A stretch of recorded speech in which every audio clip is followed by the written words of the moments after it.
Preamble here. Pursuant to Chapter 2 of the Acts of 2023, amended on March 28th, 2025, Governor Maura Healey signed into law an act extending pandemic-related authorizations related to public meetings, allowing remote options for public bodies through June 30th of 2027. This meeting of the Select Board will be conducted by remote means. My name is Rob Gotti. I am the chair of the Westwood Select Board. I'm joined by my colleagues Joe Privatera and Marianne LeBlanc Cummings. Members of the public who wish to access the meeting may do so by using the webinar link that was in the meeting notice. And I'm going to authorize the Westwood Media Center folks to record the meeting and ask if there is anyone else wishing to record the meeting. Seeing none, I'm going to jump into the chair's update and remind everybody that Westwood Day is going to be on Saturday, September 20th. And this will be something you hear me say constantly. We need volunteers. To pull off a day as great as that is falls on a very small number of people, and many hands can help make light work. So if you'd like to volunteer, please visit the link on the website. You can go to Westwood Town Hall /departments to the Recreation Department and look for a volunteer Westwood Day volunteers page. Next up, as you can see, we are joined by a number of folks who are part of our police explorers. And I would like to, talk a little bit about the Police Explorers program. And in fact, Stephen, I don't know if you want to talk a little bit about the program itself, or would you like me to sort of give the background? Your preference, sir. Go ahead, please. Well, thank you for everyone for having us tonight. On behalf of Chief Silva, who's an enormous supporter of the program, Westwood Police Explorer Post is an immersive public safety experiential learning program whose mission is to help its participants develop their voice as well as their inherent skills to become confident and excellent in who they are, all the while fostering a commitment to public service. The President's Volunteer Service Award itself was established by President George Herbert Walker Bush. It's a national award that recognizes the service of young adults in their community through various nonprofit and civic organizations, of which the Westwood Police Explorer Post is one. There are 3 levels of the award. Volunteering 100 hours in a 12-month period earns you the Bronze Award. 175 hours earns you the Silver, and then 250 hours or more earns the Gold. Of a post of 22, this year we recognize 9 explorers. On top of everything else in which they are involved, earned bronze, and then 1 who earned gold. And I see Chief Silva is here. Chief, did you want to add anything before we go into it? And I'll first send it over to you. Thanks, Steve. Just something for the board. I think the board knows this. They're well versed, but for the benefit of the public, we're very fortunate to have such a robust Explorer Post, and in particular, such highly professional post advisors like Steve, Detective Lieutenant Aylward, and a number of officers. I mean, we've really grown the post. It's why we're the multi-time first place statewide Explorer Post championship, throughout Massachusetts.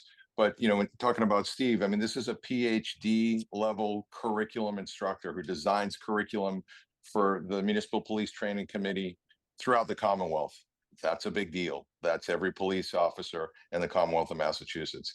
This is people like Detective Lieutenant Aylward that have worked in the probation department. They've worked in various special assignments. They've participated in the post almost from its inception. We have tremendous community involvement. So in a day and age where it is very challenging for many departments to engage the staff and very challenging for many communities to want to engage with their department, we have an extremely robust, larger than ever, very diverse Explorer Post that we're enormously proud of. So I'm very proud of them. Congratulations to the award recipients, and my thanks to Steve and Lieutenant Aylward and the staff for helping us really make it just a terrific experience for the community and the youth. Thank you, Chief. And I'd like to begin by recognizing this tremendously talented group of folks who've given so much. And as you heard in my prior statement, we need volunteers for Westwood Day, and you guys demonstrate, the power of what community is, and with all of the hours. So our Bronze Award winners volunteering 100 hours within that 12-month period. We will begin with Mr. Dylan Corrigan, who is a 2025 graduate of Westwood High. He joined the Explorer Post in August of 2021, and during his time, he rose to the rank of Sergeant Explorer, and he assisted with meeting operations and recruitment efforts. And this past May, the advisors presented him with a leadership award, and he is going to be attending Anna Maria College for fire science in the fall. Next up is Miss Ella Shue, and she's also a member of the class of 25, and she joined the post during her 9th grade year. Her time at the post, marked by perfect attendance during her junior year, as well as the Community Service Proficiency Award, which she earned by meeting the milestone of 100 hours of volunteer work at the Westwood Public Events. And then she's going to be attending Chapman College in the fall, where she plans to major in film and media studies. We're also joined by another classmate, 25 graduate Michael Russo, who joined the post also during his 9th grade year, and he's demonstrated substantive leadership during this time. He was promoted to Sergeant Explorer in his junior year. In this role, Mikey coordinated explorers at public events. This past May, the advisors presented him with a leadership award, and he's headed to UConn this fall, where he will study engineering and finance. Ms. Georgia Perry joined the Explorer Post also as a 9th grader, and during her time, she distinguished herself through her media skills. Georgia spent years documenting and filming meetings to generate content for the program's new promotional video, and as a result, the advisors presented her with a service award this past May. She will study early childhood education at Syracuse University this fall. Next up is Ms. Sarah Luna Sassin, another 25 classmate at Westwood High School, who joined the program in August of 22. While in the post, Sarah Luna consistently demonstrated, and Sarah Luna, am I getting that correct? Okay. You mentored young explorers and worked to cultivate space where all the explorers could fully participate. To these talents, she adds a sharp intellect and a perceptive wit. She is a 3rd-year explorer and the 2nd female explorer to attend Harvard University, where she will study biology this fall. Miss Sophia Ruthier of Westwood joined the program in August of 2022. She's a rising senior at Ursuline Academy in Dedham. In addition to her work with animals outside the program, Sophia earned the Perfect Attendance Award this year. Well done. And we are also recognizing the substantial time she volunteers in a variety of settings, in addition to her being an active member of the post. Then we have Mr. Aquila Rossi of Walpole, who joined the Explorers as a 9th grader at Tri-County Regional High School, where he's involved in the criminal justice pathway and competes as a varsity wrestler. In addition to his service award and perfect attendance award, Aquila is the first explorer to ever earn the Physical Fitness Award, and Aquila aspires to be a police officer. Mr. Harrison Hayes is a member of the class of 2026, and Harry joined the post in his 9th grade year. In addition to being a member of the varsity soccer and track teams, he's played an invaluable role in supporting post operations. Due to his leadership, he was promoted to Sergeant Explorer during his junior year, and this upcoming year will serve as the Post Lieutenant Explorer. Harry will be interning this year with our court prosecutor as he aspires to be a lawyer. And lastly, in the Bronze Award winner category, we have Mr. William Kennedy of Boston, who joined the Explorers as a 9th grader at Boston Collegiate Charter School. In addition to being a 3-season athlete, Will has distinguished himself in the post at public events. For a teenager, he has time and again successfully de-escalated conversations with irate motorists, is an avid participant at meetings, and aspires to be a firefighter. Part of this award comes from his time riding alongside the Westwood Fire Department, and Will is also a member of Foxborough's Fire Explorer Post. You guys, amazing, amazing accomplishments, and thank you so much for all the time that you give. And then we have a gold award winner. And as you heard earlier, a gold award winner is someone who volunteers 250 hours or more. Mr. Nolan Phillips, class of 25, joined the Explorers halfway through his junior year. Since joining, he has volunteered over 250 hours of service to the post, to the department, and to the town. In addition to working 4 days at Westwood's extended day program, he's a regular and avid participant in meetings. He also completed an internship helping the staff at the communications center, as well as rode along with officers in patrol, detective, and traffic divisions. He will be heading to Fitchburg State's police program. And I just would like to acknowledge and congratulate each and every one of you in all that you have accomplished and all that this program represents. Chief, Lieutenant, Steve, the leadership you guys show in helping develop these young people to be positive members of society is just inspiring. So thank you all. Good luck in the fall to those of you heading off to college. And I'll turn it to my colleagues to see if anybody else has anything to say. I'd like to, Rob, thank you. I just want to briefly thank Chief Silva and all of the members of the Westwood PD for mentoring these outstanding young people. And I want to congratulate all of you. The commitment and the passion that you have all shown in this program is going to serve you and the community very well in the future. Congratulations. And I agree with everything that Marianne just said. I'd also like to note that that's over 1,000, it's close to 1,100 hours of time of service that you've given to the community of Westwood, and commend you for that volunteerism, and commend you for the scouting program, and Steve and the other officers who helped with the Explorer Post. Strong work and a job well done. Thank you. Thank you, everyone. And that concludes my chair's update this evening. Chris, I'm going to turn it to you for the town administrator's update. Thank you, Mr. Chair. And congratulations to all the explorers for the work that you've done. Thank you for your service. I have two updates, both regarding road work. For those of you who may recall, the town had an alert Westwood call that went out around July 6th regarding the town's paving and milling project. It was expected to start around July 8th, weather dependent. Given some of the weather that we've had, we've been notified that the work is now going to begin on July 16th.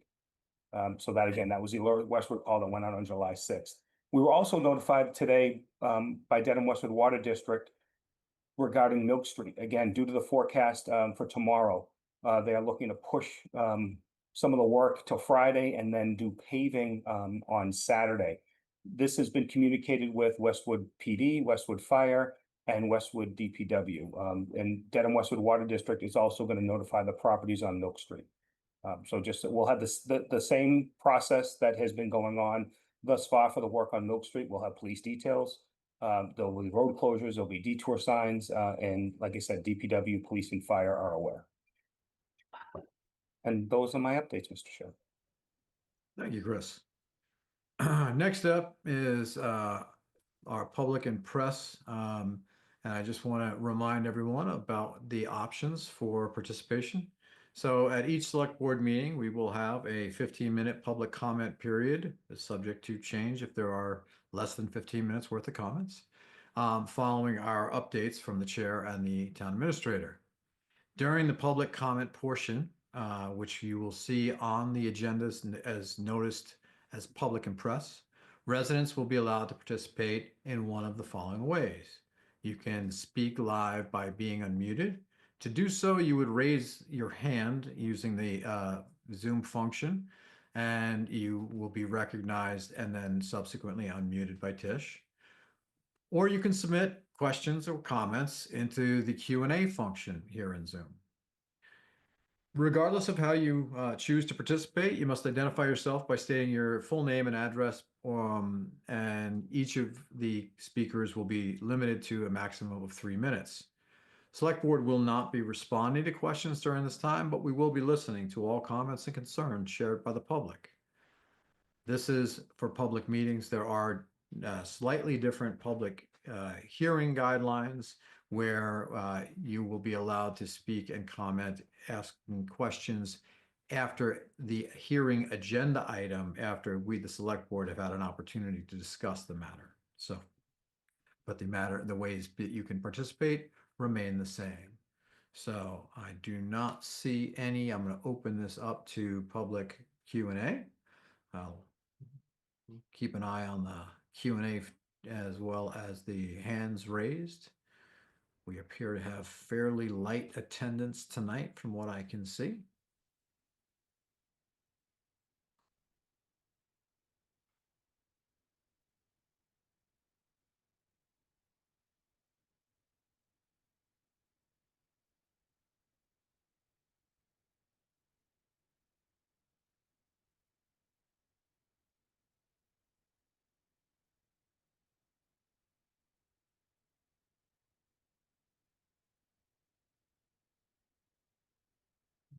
We'll probably give this another minute or two. As I say, relatively light attendance. We have the 10 of us that are panelists, and we have roughly 13 attendees, many of whom are here for other agenda items. So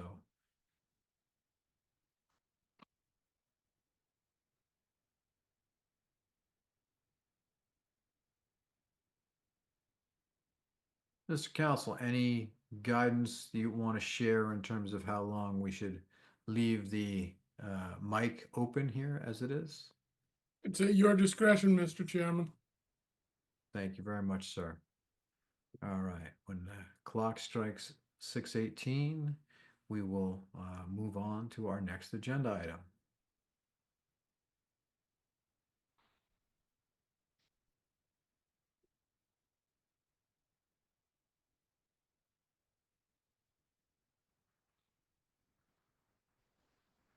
Chief, very impressive group of young folks that are part of that program. Thank you. Yeah, they're really terrific.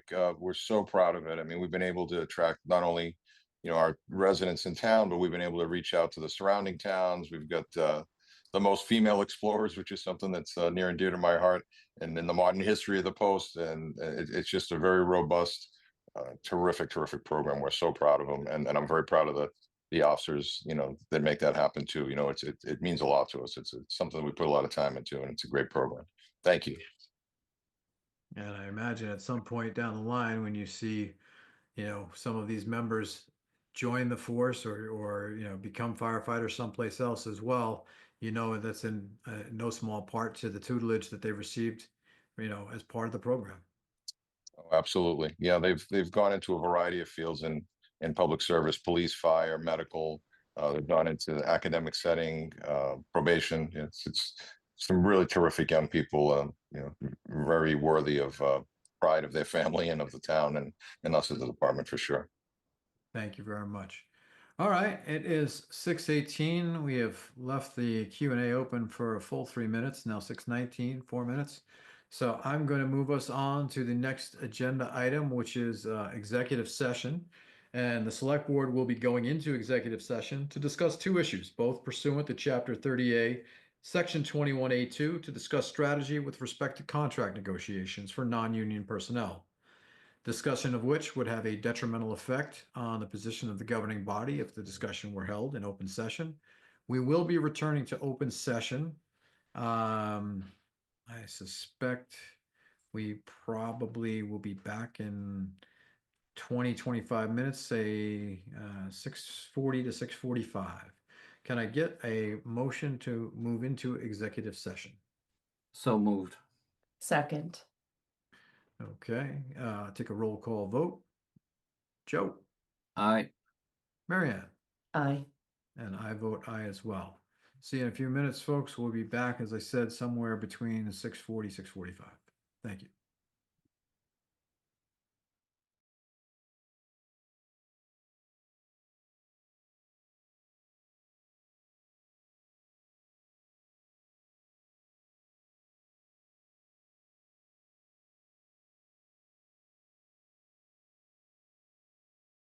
Everyone, Tish, if you could let Chris know he can rejoin us.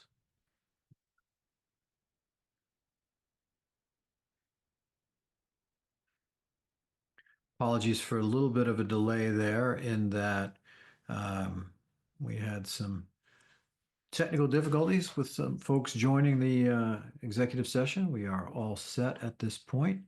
And so I'm going to move us. Joe, I see that you're listening. I know that you're having some back challenges, so your camera is off. Just confirm for me you can hear us. Yeah, I can hear you. Thank you, sir. All right. Next on our agenda is scheduled action. And we have requests for some stop signs at Weatherbee Drive, Lee Road, and Willow Street, Colburn Street. So I'm going to ask Chief Silva and Officer Baker to give us a little bit of background. I know we have some folks here who are representing those neighborhoods where they're looking for. So I'll just start with, back in 1947, we adopted by the power given to the Select Board of Chapter 40, Section 22 of the Mass General Law, the traffic rules and orders for the regulation of carriages, vehicles, and we set penalties and for violations. So no such rule or order shall prohibit the use of passenger or station wagon type motor vehicles whose gross weight is less than 5,000 pounds and which are registered for commercial use on ways, parkways, or boulevards where non-commercial passenger type motor vehicles are permitted to operate. There has been a request to add stop signs, which was received by the police department and requires our approval and review and approval. So with that, Chief or Officer Baker, would you like to talk to us about what you have reviewed in terms of the request? Sure. If I see Officer Baker's logged in. If he wants to talk about it, he can. I can certainly give an overview if he's having any technical difficulties. But I'll defer to him momentarily, and if need be, I will take his spot. Good evening, everybody. Yeah, I'll jump in.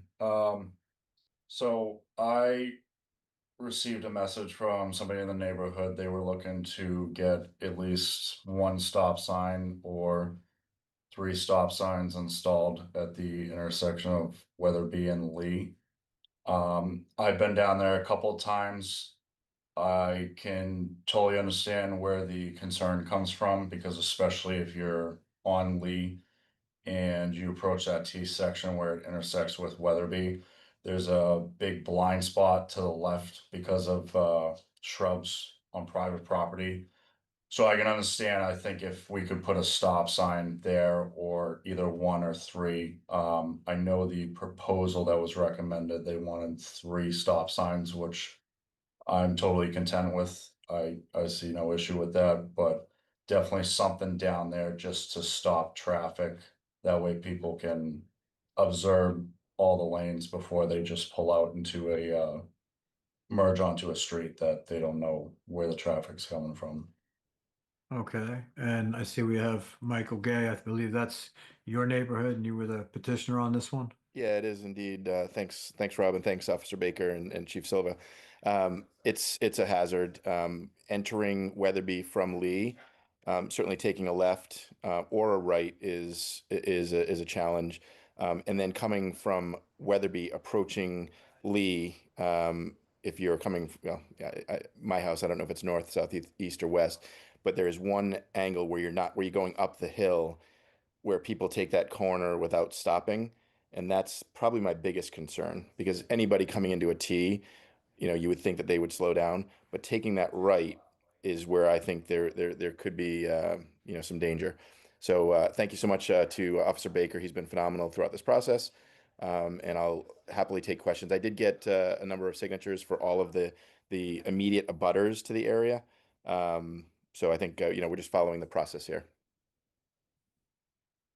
Okay, and any questions from my colleagues with respect to this one? Because I want to go to the second request in a moment, but does anybody have any questions for Mike?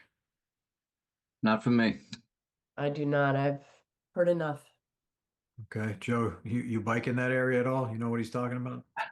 Oh, but I took a test drive down, and Frank's absolutely right. We got to do something. Good. I wish I could bike down there. Thank you, Officer Baker.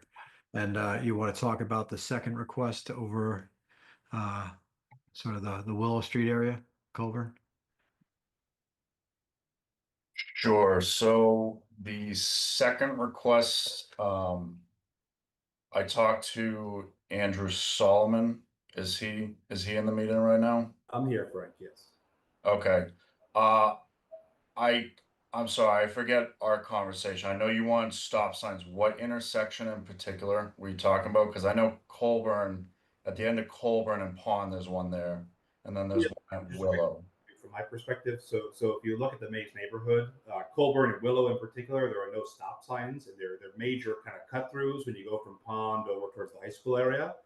So what I was proposing, what 20 or 25 folks in the neighborhood who signed our petition were proposing, was putting in a couple stop signs to help abate people speeding, specifically on Colburn.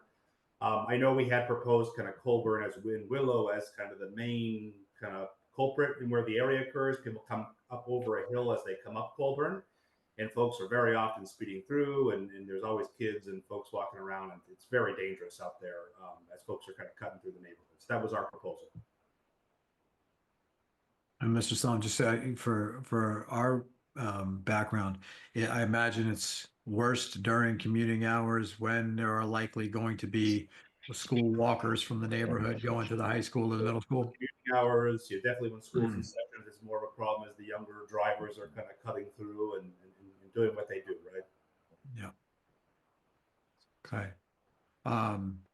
I will say for both of these that, if we do approve these and they are installed, I would just remind people to be extra careful when you think you have the safety of a stop sign and the protection of a stop sign.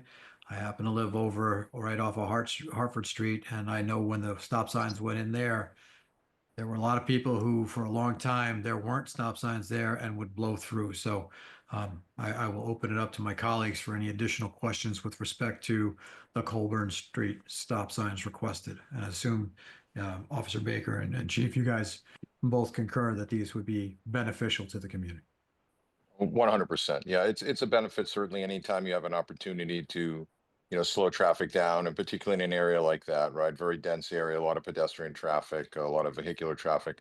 That's a good idea, and you took the words right out of my mouth, right? There are, to the people who've been longing for that stop sign that are hoping to enjoy that level of protection. It will come, but people have to get used to it. So for sure, they have to be careful, and we'll make sure that we're out in the area anytime we have new signage like that. We always have, like an educational period, if you will, where the officers are out there doing a traffic post and making people aware of it and trying to reinforce it, because, we're all creatures of habit, right? So we understand there's a learning curve for that, but yes, we definitely concur. Okay. Town Council, point of order. Should we take these individually? Yes, I saw a nod, but you're on mute. Yes, I would recommend that you vote them individually. And the only other thing I would ask you to think about is to do it on an interim basis and see how effective it is. And to make adjustments at the chief's discretion whenever. Okay. Joe? As a longtime resident of the maze, people tend to fly up streets without being impeded by stop signs. Joe, knowing that you are extremely uncomfortable right now, I'm gonna try and make it easy for you. I'm gonna give you the motion to be able to say so moved. So, Thank do you, I have, Rob.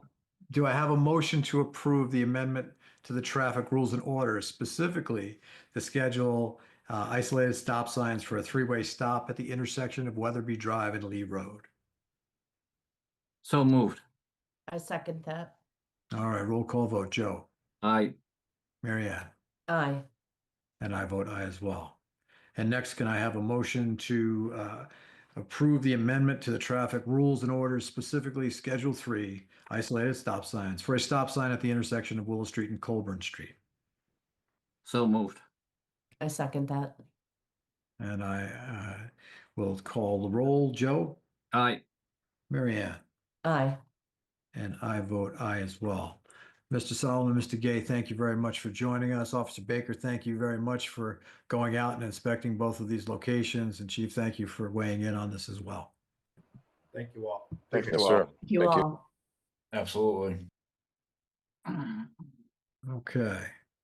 Next on our agenda is we have reviewed the employment agreement with Police Chief Silva, and based on our discussions in executive session, we are going to vote the employment agreement. And so I believe a copy of the employment agreement is in the meeting packet. So and we reviewed that prior to our executive session. So I would entertain a motion. Is there any discussion before we entertain a motion on the contract? No. Okay, seeing none, I would entertain a motion for, I'd be happy to make a motion, select board, to, if finalized, which it is, approve and sign a new 3-year agreement with the police chief, Jeffrey Silva, effective 7/1/2025 to 6/30/2028. I second that. okay, roll call vote. Joe, Aye. Mary Ann, Aye. and I vote aye as well. Thank you, Chief. Look forward to having you for another 3 years. Thank Mr. you. Chairman, if I may. Yes, sir. So next on your agenda was a contract for interim town administrator. I've taken the liberty to have a discussion with Molly since the executive session, and she is willing to move forward with how we left executive session if you want to do it tonight. I think that would be beneficial to the town. I would entertain a motion, or is there any further discussion on the interim town administrator agreement that we discussed in executive session? If not, I would entertain a motion. I'd like to make a motion, the board approve the employment agreement with Molly Fitzpatrick to serve as interim town administrator from July 26, 2025 until the appointment of a new town administrator, and as amended during executive session. I second that. Okay, roll call vote. Joe, Aye. Mary Ann, Aye. and I vote aye as well. I would say congratulations, Molly. I know she is away on PTO at this time. Okay, moving on to year-end close. Stephanie, take us through the year closeout at this point, if you would. Sure.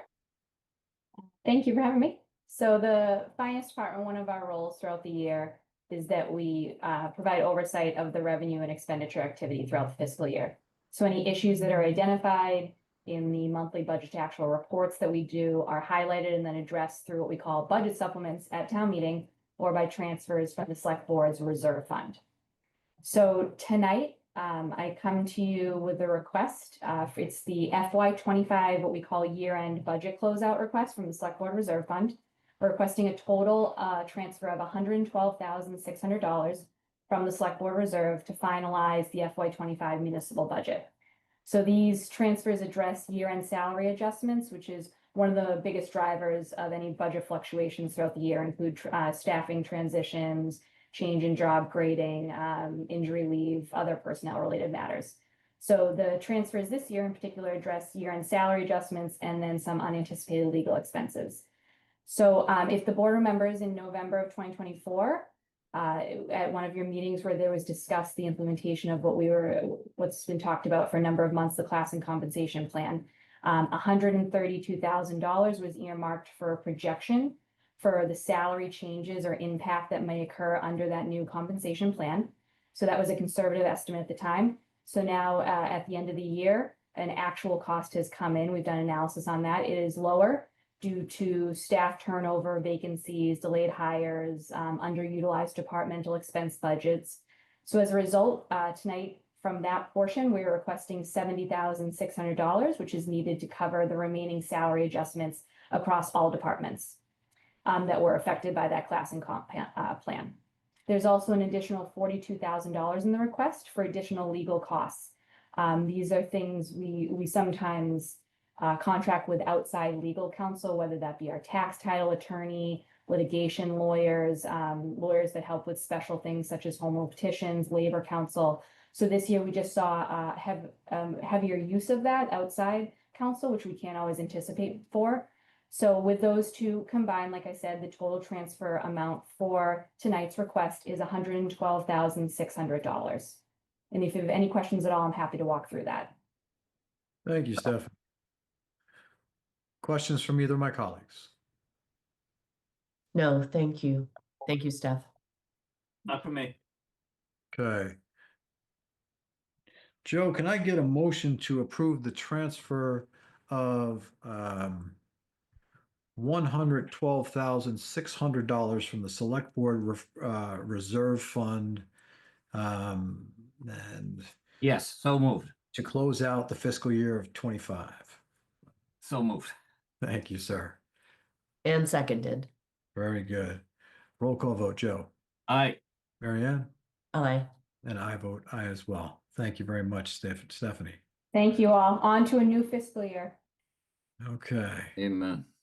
Tish, are you able to have some of our representatives from Dorn Whittier and Vertex join in on the panel? And while you do that, I'll begin with sort of an overview of this has been sort of a very long and sound and comprehensive process.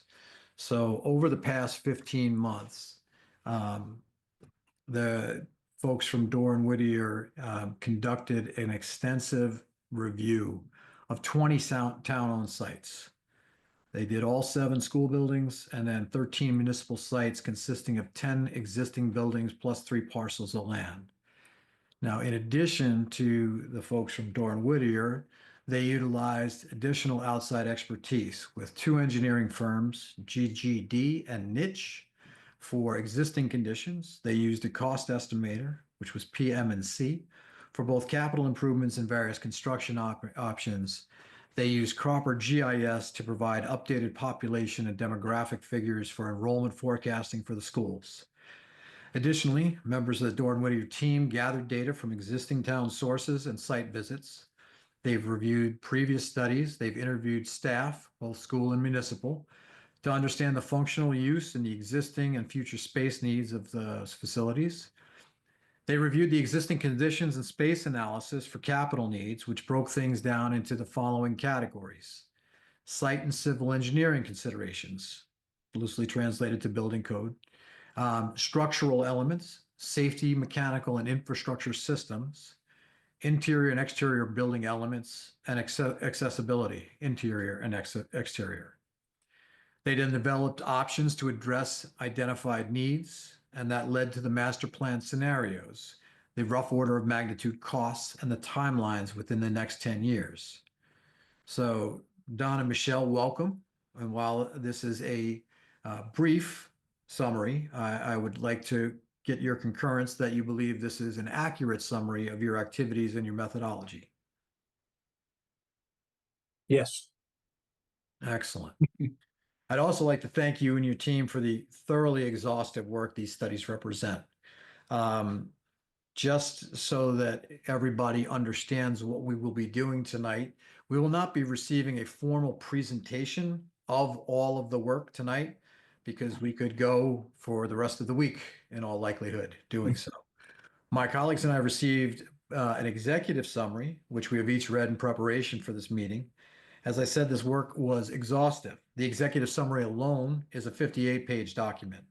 And so our focus tonight will be to allow my colleagues and I to ask questions of Dora and Whittier related to the executive summary. We also received the full report, which is inclusive of an individual detailed report for each and every site that was reviewed. And since we've commissioned this study, and I've said this from the very beginning, this is the first step in what's going to be a very long community conversation about how we might most effectively and efficiently address as many of the needs that these reports identify. There are no surprises here, there are no smoking guns, and there are no easy answers. We'll be publishing the executive summary on the town's website tomorrow morning. We will have many future discussions at both the select board meetings and the long range financial planning committee meetings that will be open to the public. With that said, I'm going to open the questioning with a couple of questions from me to help everyone, including us, have a clarity of our own expectations. Now, as I sit here tonight, I'm 58 years old. More than half of the buildings, 9 of 17, were constructed before I was born, several well before. And I can attest, as I'm sure many of you can, that aging takes a toll on both the body and intensely used buildings. So overall, Don, Michelle, how would you assess the care and maintenance of the facilities that you studied? You want to take that, Michelle? Michelle, you're on mute. Sorry about that. And now you're frozen. Overall, Westwood, can you hear me now? Yes. So overall, Westwood takes very good care of both the municipal buildings as well as the school buildings. It's difficult to take care of some very old antique buildings, but Westwood has done a phenomenal job keeping up with code required systems, electrical mechanical systems, which are very difficult to maintain. Westwood has done a great job of doing that throughout all of the buildings that we looked at throughout this entire report. Okay, thank you. Don, anything to add to that?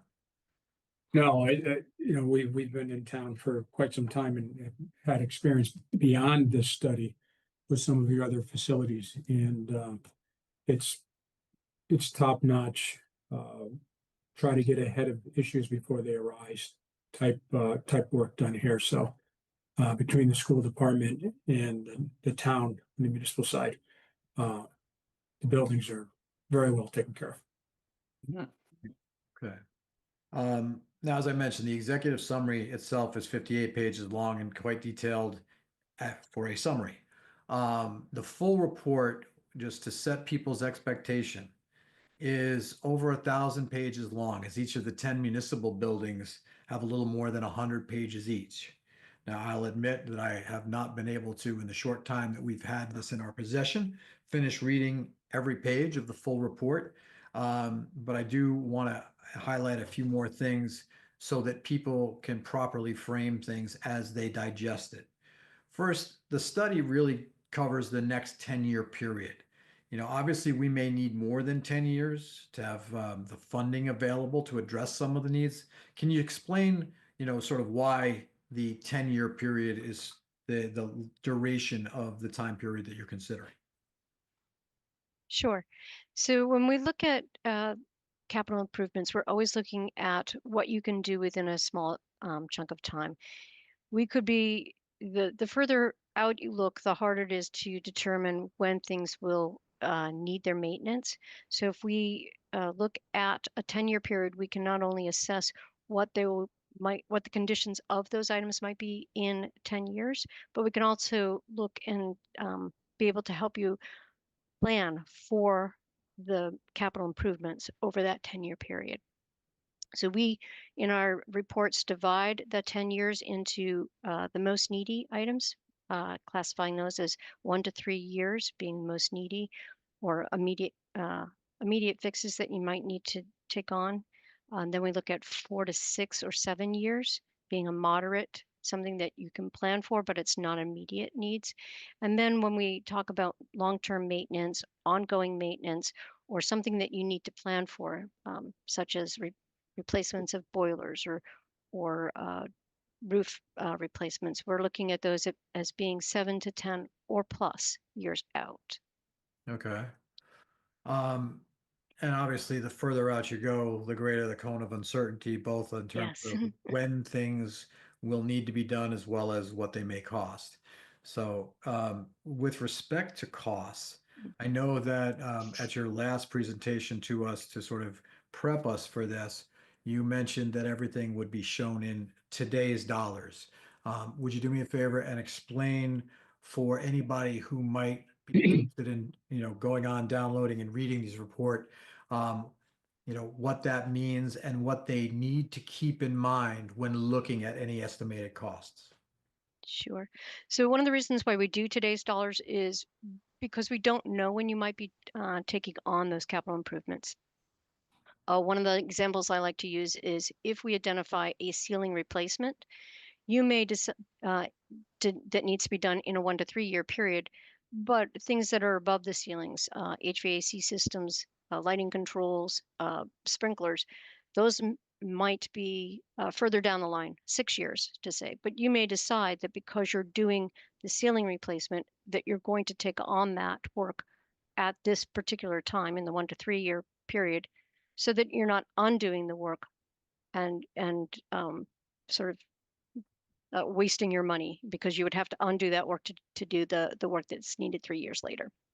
So everything's given in 3 year, in today's dollars, so that you can make decisions about what that project is. The other reason why we do today's dollars is it helps people to understand the cost of the work that they're looking at. And then you can begin to escalate as you begin to plan when those projects are going to take place. And when I say today's dollars, go ahead.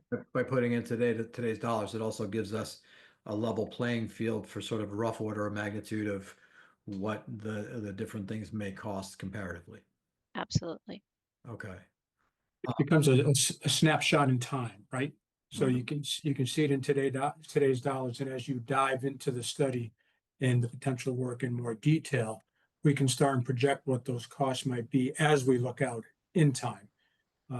With escalation on construction, it's at a certain period now, but it does fluctuate depending on what's going on in the economy. It could be anywhere from 2 to 3 to 5, sometimes as high as 15% annually if you have a pandemic. So to speculate on all that now would just be impractical. Thank you, Don. Throughout, you also talk about things being potential triggers related to building codes. Can you briefly describe what you mean and why those are a critical element for anybody who is going to download and read these things? Or for folks in future meetings when we're discussing these facility studies? What do you mean by triggers? Sure. So there are 3 main triggers that we focus on. One is for accessibility upgrades, ADA compliance. One is for fire protection, and one is for structural reinforcement. They each have different qualifications that require you to do additional work if you reach what we call the trigger. And for that, I'll just give you an example. The accessibility work, if you were to invest $100,000 over the course of 3 years within a project, or for any specific capital improvement, anything that you touch would have to meet today's accessibility code. If you reach what we call the trigger of less than 30% of the, or greater than 30% of the full and fair value of the building, now everything that within the building needs to be upgraded to meet the ADA requirements of today. So all your buildings are compliant, but you have to bring them up to today's codes if you reach those triggers. For fire protection, it's a different trigger amount, and for structural reinforcement, it's a different trigger amount. So each one has its own triggers. And in each one of the reports related to each of the buildings that were looked at, one of the things that you report on is what the current full and fair value is. Correct. Yes. And within the spreadsheets, it also will identify what that trigger for each of those buildings are. Sure thing. I'm going to take a pause here and give my colleagues an opportunity to ask some questions. So, Joe, Marianne, who would like to go first based on your read of the executive summary? Marianne, I saw Joe give you the high sign. Yeah, I don't have questions to ask at this point. I'm happy to continue hearing the presentation. Thank you very much, Don and Michelle. Yeah, importantly, we're not going to be having a full presentation of this. It is, there's just, we could go on for hours and hours and hours. So, Joe, by all means, I'm sure you've had a chance to take a look and you may have some questions yourself. You're on mute, Joe. Thanks, Rob. I did, and I think it's important. You gave a good synopsis, Rob, but I think it's also important the public realizes, it's too bad we have a small audience, that even some of the things, if you turn to page 60 in the packet, Michelle, I think you call it A2-17. This is up at the senior center. And one of the things you highlighted was sidewalks are uneven. Well, since you were there, our DPW department did a terrific job of ripping up that sidewalk, and now it looks like $1 million. So now the public has to realize some of these things are already being addressed. It's there's a plus side to it too. Yeah, there are several instances of that, including paving in front of Town Hall, which we identified in our report. So yes, you guys, like I said, you do a wonderful job, and you keep up, and some of these items were already on your to-do list. Yes, and an important point to that is, Joe, you just cited the sidewalks. There are things that are part of our 5-year capital plan that oftentimes, like the electrical panel at Sheehan, for example, which was voted at the last town meeting. You guys point in time, visit, talk about the things that are needed.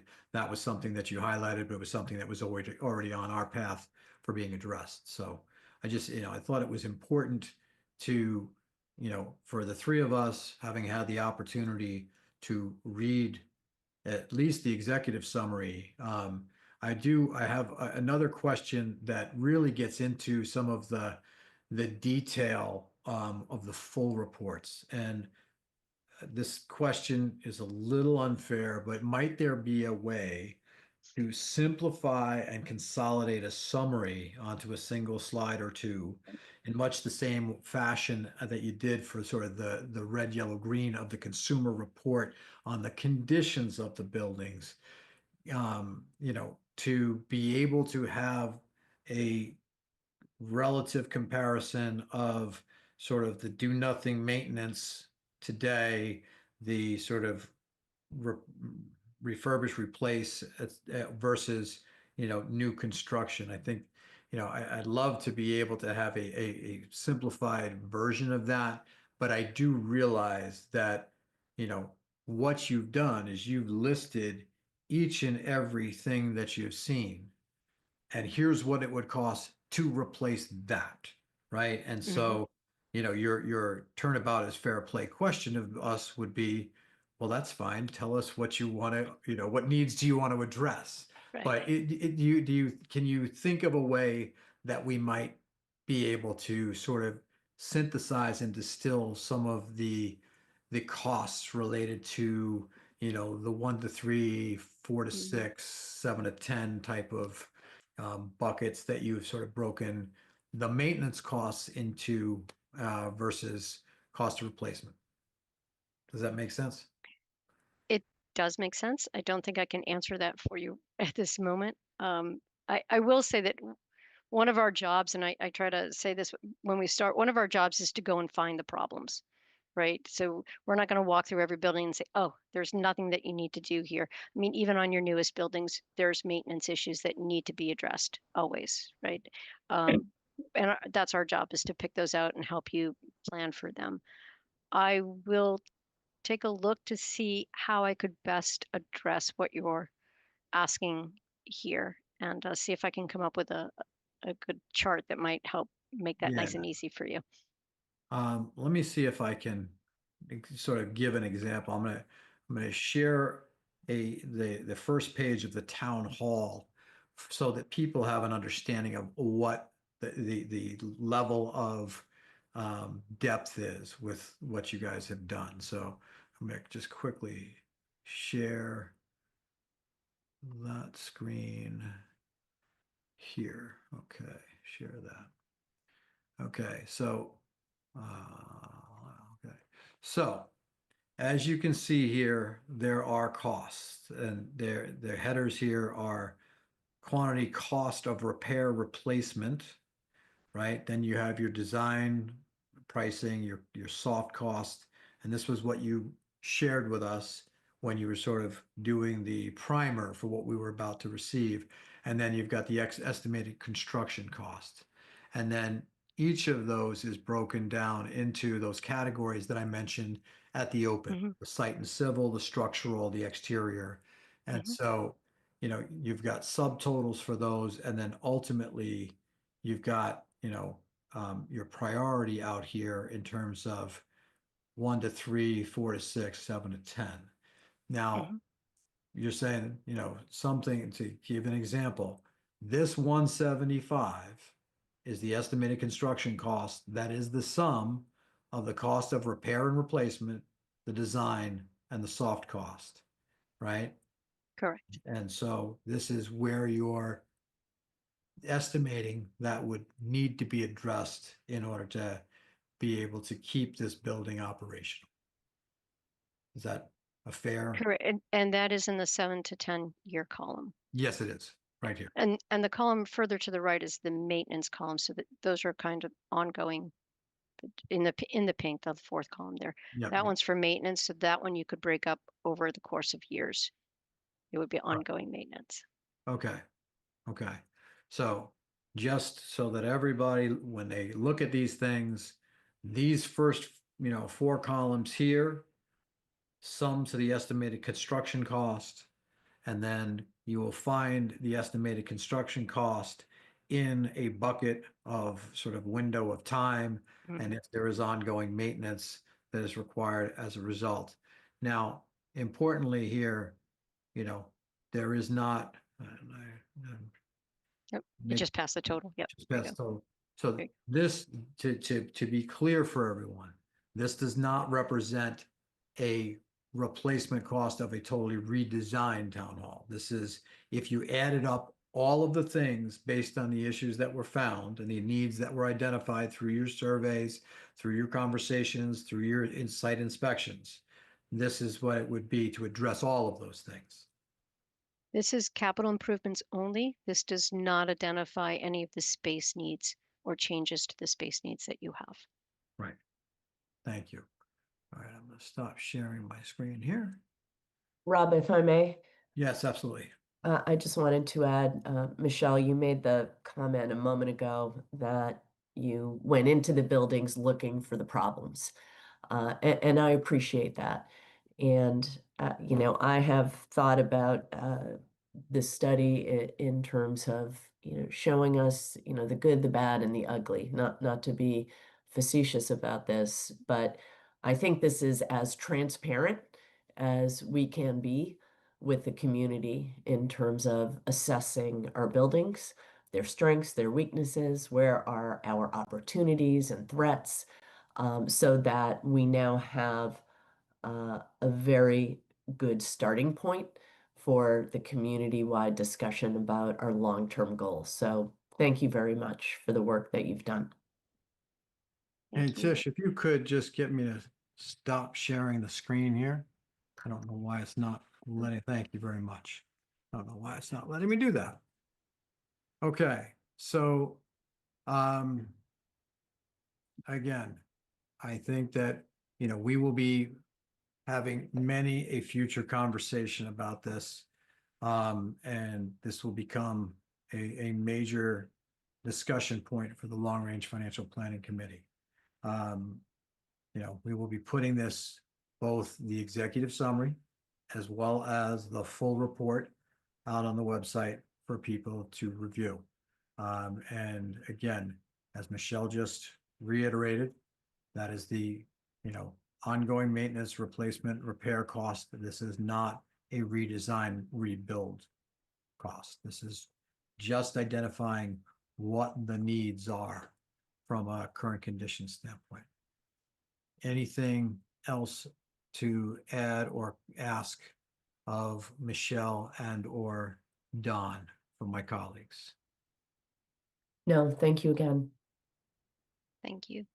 We will have you back, I'm sure, many times to help further illuminate us on the things that are in this study. We look forward to it. Thank you. Thank you both. Great, thank you. Take care, Okay. Don. Next up, we have discussion of FS1. And we had a listening session following our last select board meeting. Our last select board meeting, Dawn Whittier, Vertex, the select board, we talked about what the viable paths forward might be. And then we had a listening session that we held on June 26th that was probably at its peak attendance. There may have been 100 different folks who were participating in the conversation or listening in. And I just want to talk about real quickly the timeline of how this has unfolded over the past 24 months. Back in June of 23, we did the operational study. In July of 23, we saw the first draft of the feasibility study. In October of 23, we saw the final version of the feasibility study. We had a special town meeting in January of 24 where we approved the funds for the design and bid. In February, that working group was formed that met dozens of times, leading to September, where we started to have public information sessions that were held at the Westwood Public Library. The design was reviewed by the planning board in September, October timeframe, a couple of different meetings. They approved the EIDR, including the variance requests at their November meeting. There was the Zoning Board of Appeals approving the 7 requested variances later in November. In December, we met with ComCon to discuss the temporary ops facilities. We went before FinCom in January to discuss design. In March, we had the RFP for bids because we wanted to make sure that we had a final number in hand that we presented to the FinCom in late April, just prior to the issuance of the books going into annual town meeting. And at annual town meeting, we did receive a 2/3 majority, which was required for the project to move forward. However, on June 3rd, we failed to receive the majority approval for the financing ballot question. So in the end of this past month, we discussed the aforementioned viable paths that were presented both at our meeting as well as at the listening session. Now, that alone is 17 public meetings in a 24-month process. And I know there were several more that, between public information sessions, regular meetings with FinCom and the planning board, and not to mention all the meetings of the working groups to shape and shave down this project to the core must-have requirements. So there's been an exhaustive process. Now, the 2 options that we discussed at our last meeting in terms of viable paths forward, as we mentioned, we have contractors who are willing to hold their bid pricing that was originally due to expire on June 19th until September 15th, when our annual town meeting vote statutorily expires. So we have price certainty through September 15th of $38.1 million. Now, we could choose to hold another special town meeting in early September to seek the financing approval. Alternatively, as we discussed at our last meeting, we could explore an alternative site on the landlocked parcel behind Starbucks. Now, this might yield some savings in construction. However, the cost delay could very well outweigh the savings. Current estimates put the total cost of this option between $42 and $45 million. And there would be a substantial process that would have to take place resulting in a likely fall town meeting in November, where we'd need to be able to secure the required votes for a minimum of, as I see it, 3 warrant articles to make this possible. Now, in order to use the current fire station at 637 High Street for some other use down the line, we would need to rezone to realize any highest best use if that were some mixed commercial residential that is not currently zoned in that location. We would also need to have an approval of land acquisition. Now, whether that was through some type of taking or a formal deal with a current property owner, we would need to get town meeting approval for the acquisition of land so that we had frontage and entrance egress out onto 109. And finally, we would need to have a fall town meeting to approve another 3 million in a redesign for that new building on a new site. So as I've mentioned, we've heard from community members throughout this 2-year process. Topics have broadly fallen into the following categories. People don't like the size and or the related cost of that design. Why does it need to be so big? As we've talked about on numerous occasions, that's driven by the programmatic needs. We've been asked, why can't you remove the maintenance bay or move that somewhere else? And we looked at things like that. It's essential for, our operational readiness. And in addition, it would cost an incremental $5 to $7 million, and it would reduce our operational readiness to move it elsewhere.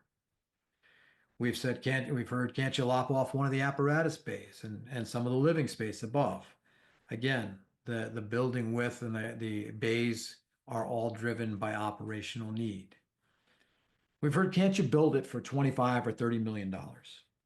Now, if we built a building to back into a budget that didn't deliver the programmatic need and reduced public safety, we would be accused of wasting that $25 or $30 million.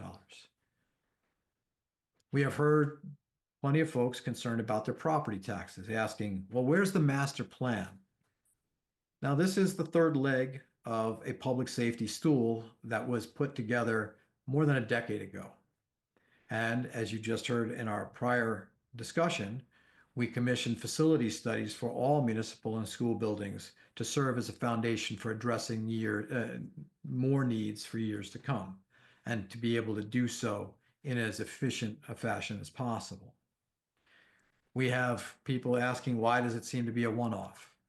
It is not a one-off. It has been part of a prior study, and it is part of how we maintain, such a desirable community. I've heard people say, we've all heard people say, what about schools? What's next with schools? Well, again, if you go back to that facility study, we've heard concerns about, affordability for seniors on fixed incomes. And we understand projects like this hurt seniors on fixed incomes disproportionately. That's also why we have the Aid to the Elderly program and why we augmented that program with the additional $300,000 at the annual town meeting in May. Other people have questioned the planned location. Why not create the public safety campus with the police where the town hall is today? Well, if you don't like the cost of the $38 million fire station, you certainly won't like the cost of, having to demolish and relocate town hall. We've had questions about why not the American Legion site? Why wasn't that considered? It's too small, and it is also surrounded by wetlands on both the northeast and southwest side, and it has many of the same entrance egress issues that have been cited as part of the Deerfield consideration. At our last listening session, we heard a question about why didn't we explore any other land along 109 that could meet the need? And as you heard from our economic development director, there is no unused land within the corridor to purchase. There was even a question about, can't we put it on the corner of 109 and Manhattan if the middle school gets rebuilt and moved back onto the current school property? Well, the inherent supposition of that question is that FS1 should have to wait until after a new Thurston Middle School is completed. As we have stated on any number of occasions, this project needs to be done. The need is urgent, and it needs to go before any future school project. More recently, we have heard questions about the operational or programmatic needs that drive the space requirements. We have heard, people ask whether FS2 is underutilized, and no, it is not. What the sort of fundamental nature of that question demonstrates a lack of understanding of the operational staffing model that the chief employs as part of Westwood Fire to appropriately respond to the volume, the distribution, and the variety, the nature of the calls, so that we have the right people and the right equipment in the right place to respond as rapidly as possible. We've heard claims that, the operational study expressly said we didn't need a fifth bay on High Street. This is also a little bit misleading in that the operational staffing model, again, to, be able to respond to the volume, distribution, and variety of calls is what that study addressed, and it never said that we didn't need a fifth bay. So we have answered each of these questions in any number of forums over the course of 2 years, both public and private. The vast majority of residents may not be fully engaged and or aware of the complete set of facts. I will say we have also received significant encouragement from other members of the community to call for another special town meeting to revote the financing in order to secure passage and keep the price locked at $38.1 million. And I would like to add one more thing for people to consider. The town staff, the select board, the school board, and the Permanent Building Commission have a proven track record for searching for, applying for, and receiving grants at both the state and federal levels to help reduce the burden on residential and commercial taxpayers in Westwood. The Pine Hill School that was recently completed is a great example. We got a $90 million school that consolidated 2 aging elementary schools, but it only cost taxpayers roughly $60 million due to the grant funding secured through the MSBA at approximately $22 million, $3.5 million worth of ARPA money, and the $5 million that we recently were given as part of the IRA grant for the geothermal system. So rest assured, we will be aggressive in seeking out any grant money available to help offset this critical public safety infrastructure. The catch here is we can't guarantee such at this time because we can't apply for any such funding unless and until we have an approved project with the financing approved for the entire project. So the question before us tonight is, what do we want to do? If we are going to call for a special town election in September, we're going to need to do so tonight, as our August meeting would not allow for the minimum required 35 days. So with all of that as sort of a long recap and preamble, Joe, I'd like to start with you, sir, and ask, what's your preferred course of action?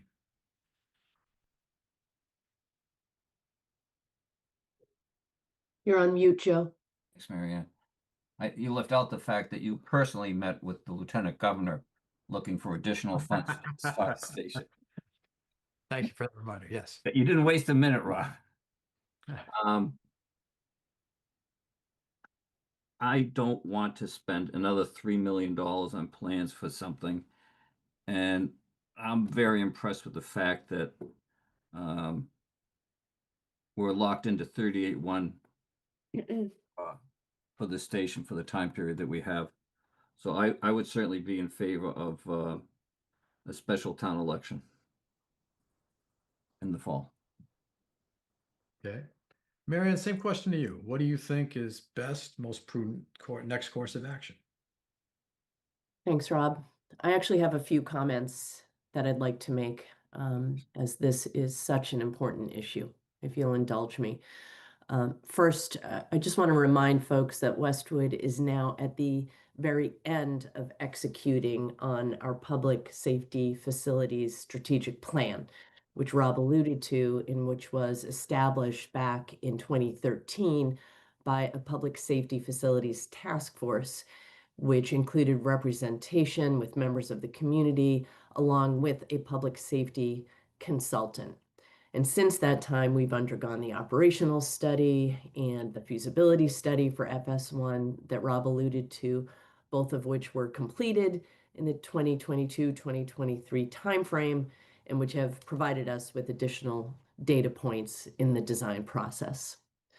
Now, I have communicated with many residents since the special election in June. There are many residents who are in favor of the project and many who voted against it, 180 more. I have reflected a great deal on this, and I have come to view this as a losing forward moment. Although it was a setback to the construction of a new main fire station, I think it has given us as a community an opportunity to pause, to listen, and to learn. I think there is a great deal that we agree on as a community. I think we all agree that Westwood should be a safe place to live and that we should invest in our public safety infrastructure in a fiscally responsible way. We overwhelmingly agree in the community that we have trust, support, and appreciation for our fire department and its leaders, for the expertise that they bring to our public safety service. Chief Lund, I see, I believe you are here in the call. And I just want to reiterate on behalf of all residents our thanks for the work that you and your department do to protect our lives and our homes. We acknowledge that the men and women of the department put their lives at risk every day in the line of duty. And we agree as a community that our firefighters deserve to have a safe and healthy environment in which to work, and that we should have a fully operational main fire station that provides service within the required minimum response times in emergencies. We all know that seconds matter when it comes to responding to emergencies like fires and cardiac arrests. Rob, you did a great job of summarizing our recent listening session, and I want to thank again everyone who participated in it. When we received the very unexpected and fortuitous news that the bids for the project would be extended through mid-September, we immediately went back to review our available options, and we called for that listening session so that we could present those options and listen. We heard support for the project as designed, and we heard other residents who are concerned about the tax burden it would create, some who questioned why the project can't be smaller and less expensive, and others who questioned how this fits into the overall strategic plan of the town. As to the latter point, as we discussed just a few moments ago in this meeting, we are working on that long-term strategic plan, which began back in 2022 when this board reconstituted the Long-Range Planning Committee, which in turn led to the Master Facilities Study, which we just spoke about.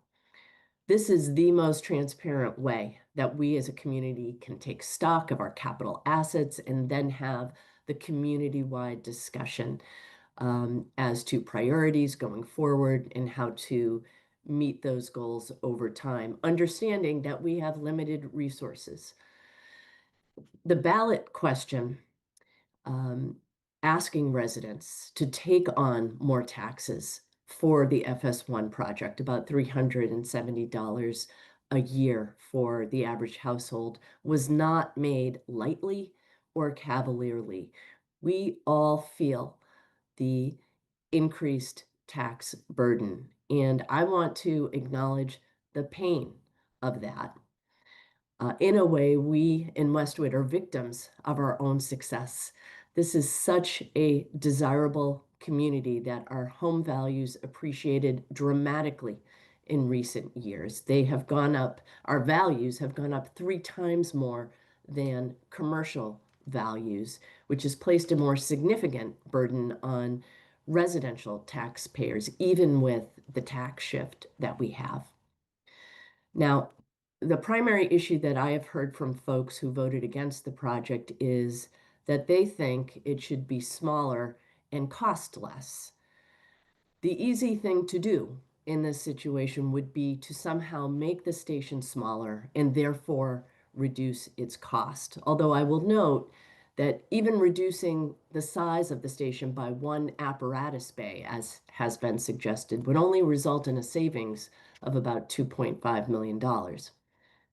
It may be the easy thing to do to make this project smaller, but I do not believe that it is the right thing to do, because we need to build a station that meets our needs now and 50 years into the future.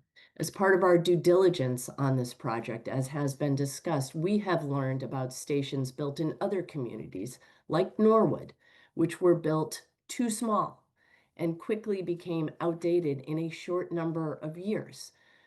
To my mind, building a station that does not meet our needs is not fiscally responsible and would be a failure.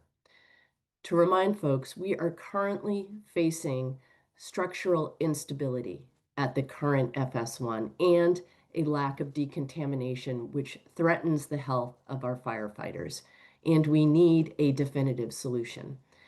If we are faced with a structural failure at the station, we will have no choice but to spend money to repair it, along with any apparatus that may be damaged. Many, if not all of the questions that we heard during the listening session had been discussed during the extensive public process over the nearly 2 years leading up to the special election, which reinforces the utility of having such a listening session, understanding that most of our residents have not participated in or have had the opportunity to review all of those prior meetings. Again, I appreciate the trust that has been expressed in our fire department, particularly the leadership of the fire department, including Chief Lund and Assistant Chief McCarthy, who have been intimately involved with this design process since the beginning, along with a number of our other fire department leaders.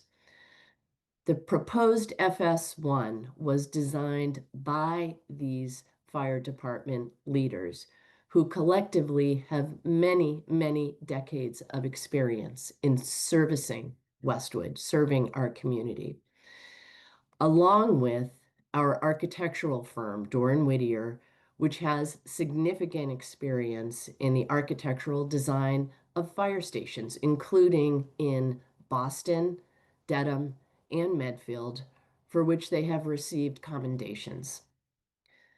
These are our experts. I, like most residents in Westwood, am not a public safety expert. I am not a fire safety expert, and therefore I have to rely on their expertise in assessing what our needs are, premised on the substantial due diligence that has been performed and how to meet those needs.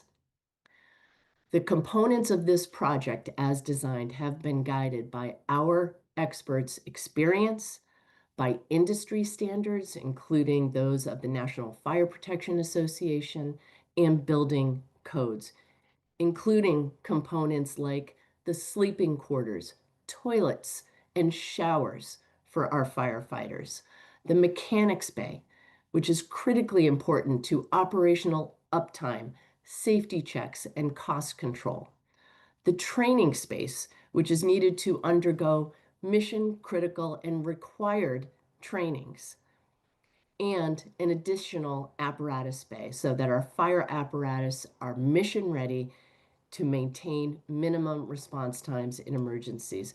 This project has already undergone the value engineering process. A number of components were engineered out of this project to make it the most cost-effective project possible.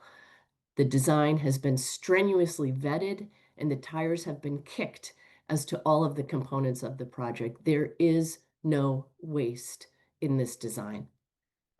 There is widespread support for this project in Westwood. I have heard from a number of residents who did not get out to vote in the special election because they assumed it would pass.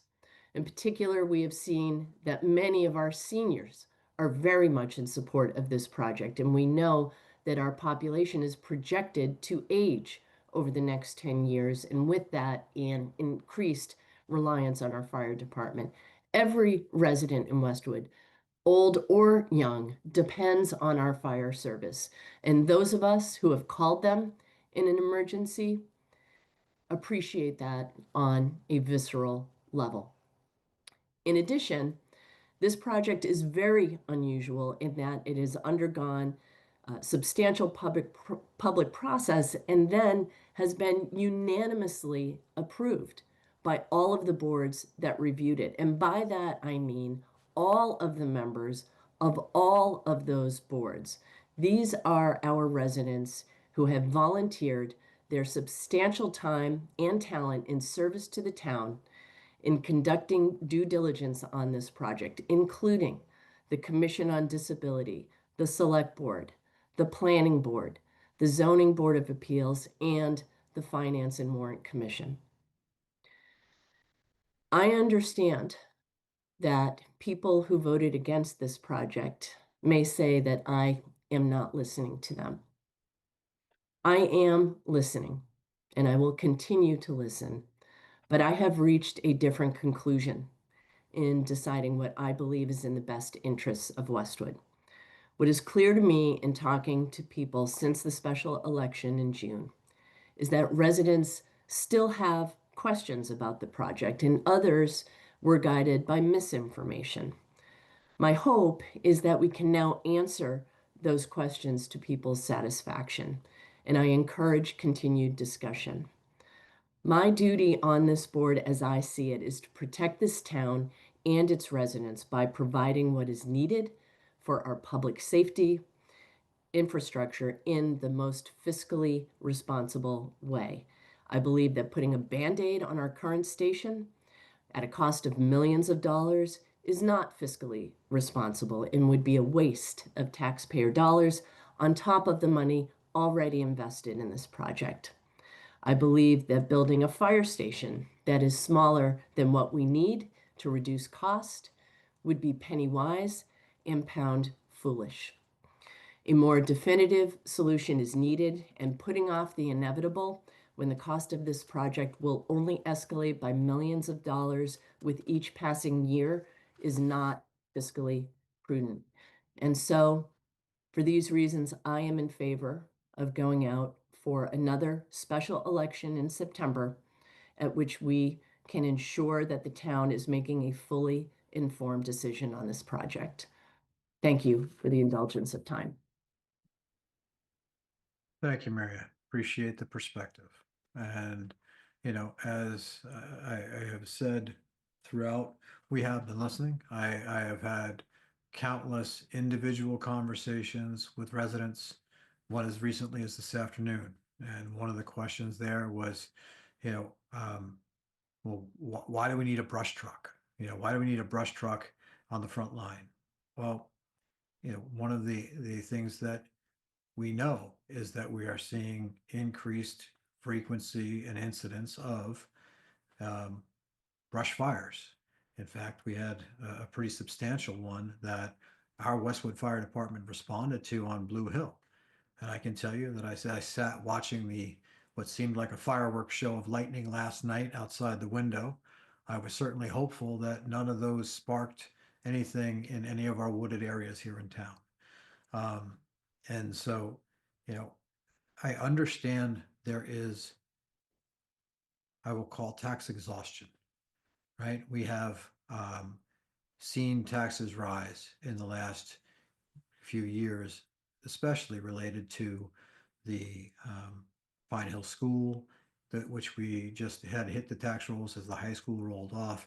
And it was exacerbated by what you talked about earlier, Marianne, in terms of our commercial values not keeping pace with the appreciation of our residential values, which shifted the burden. As we look at the options, this is still the most cost-effective option, and it is price certainty. I believe we had, a resident speak at our last town meeting, or maybe it was the listening session where we talked about the price certainty and the importance of that. Given that bird in hand, I also would be in favor of calling for a special town meeting. I said special town election in early September. I think, Joe, I heard you say you don't want to waste any additional money, and thank you for the acknowledgement of my pursuit of lieutenant governor at that meeting that we were at. I can rest you can rest assured that the three of us and the entire town staff will look for, find, and try to secure any available funds to help us reduce the burden.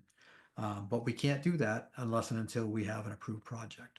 So I think as I listen to the discussion here this evening, I think we seem to be in alignment that the most prudent path forward is to hold an additional special town election with a date to be determined. I think we should probably talk about that tonight, so that we can vote that specific date.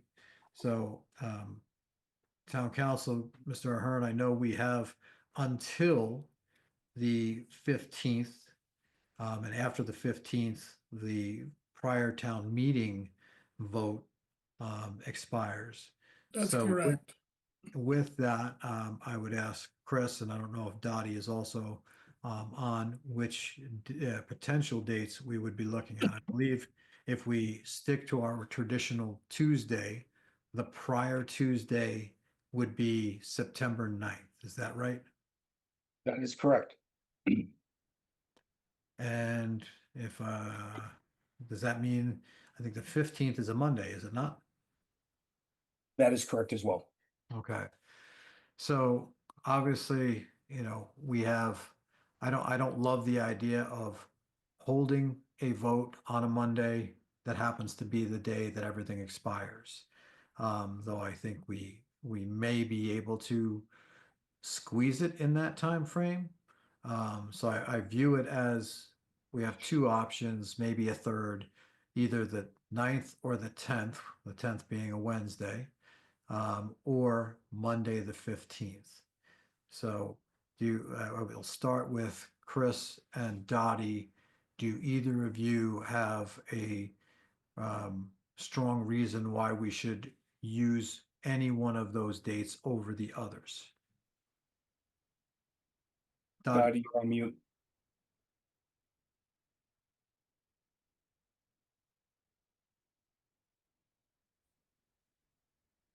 Sorry about that. I think any one of those dates is fine, but just keep in mind that you have to submit, the select board has to vote and submit the ballot question to the town clerk 35 days before. So if we're talking, you said September 9th was one day, so by August 5th. So just, that's the most important thing, is just to keep that in mind. I think we will probably vote a ballot question this evening once we determine a date. So, Excuse me, Rob, yes, does anyone know when school opens? I believe it's is it the 29th this year? I don't have the school calendar handy. Okay, so folks will be in town. I think that's too close to Labor Day if you were thinking about the first weekend. I think the 9th would probably be a good day, just because you don't want to cut it so close. You've got the 15th as your deadline. I Right. think we can definitely work on those dates. And we have to take into consideration early voting, vote by mail, and also the warrant posting. And also, because it's a ballot question, we also have to do another memo to the voters, the other special ballot mailer, and that has to hit households at least 7 days before. So we've got a lot of work to do in a short period of time. Right. And then the other, Can I yes, ask a sir. question? You Doc, may- what do you mean by the ballot mailer? Okay, I so can answer that, Joe. We are Okay. required, because we've accepted a statute some time ago, to send out a mailer to each house to describe the ballot question and to have a pro and con. Someone who's in favor of the ballot question, someone's opposed to it, give a 150-word write-up of their position. So we're required by law to do that. Thank you. Can I ask, hi Dottie, could you talk a little bit about what the opportunities would be for early voting with the 3 dates that have been mentioned, September 9th, 10th, and 15th, please? some other things to keep in mind, that early voting cannot start, it has to begin, can't start before the 17th day before the election. And it has to be completed 48 weekday hours before the election date. So you know, you're gonna look into, if we're having it in September, a lot of the early voting dates will be in August. 48 weekday hours. So if you, for example, were to hold it on the 15th, does that mean it would be On the cut 15th, off? you would, Sorry. you would have it no later than the 12th. So it would all have to be completed by the 12th. So think about the weekend before, every date that you use. I see. And if I may ask, just regarding the date of the 15th, Pat, I think this is a question for you, where the bids are extended through the 15th and our polls are open until 8 p.m. What is our flexibility there? I am very concerned if you decide to hold the ballot question on the 15th for several reasons. One, I don't know that we can certify the vote by that night. And it's just cutting it too close for comfort for me. Say we have some kind of untoward situation on the 15th. I don't know if you remember on 9/11, we were voting in a primary for Congress. I do. I know I might be talking hypothetical, but I would strongly recommend that you do it before the last day. Okay. And I do agree with Pat, just because there are instances where you might have provisional ballots and some of them can't be rectified until the next day. And really, the night of the election, it's an unofficial vote until everything is put together. Okay. Rob, can I ask a question? Certainly. Dottie, September 9th and 10th, which of those dates works best for your team?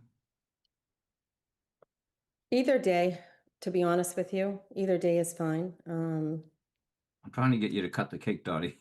So I would say the 9th. I would say Thank the you. Tuesday. Typically, Well, we have elections on Tuesdays.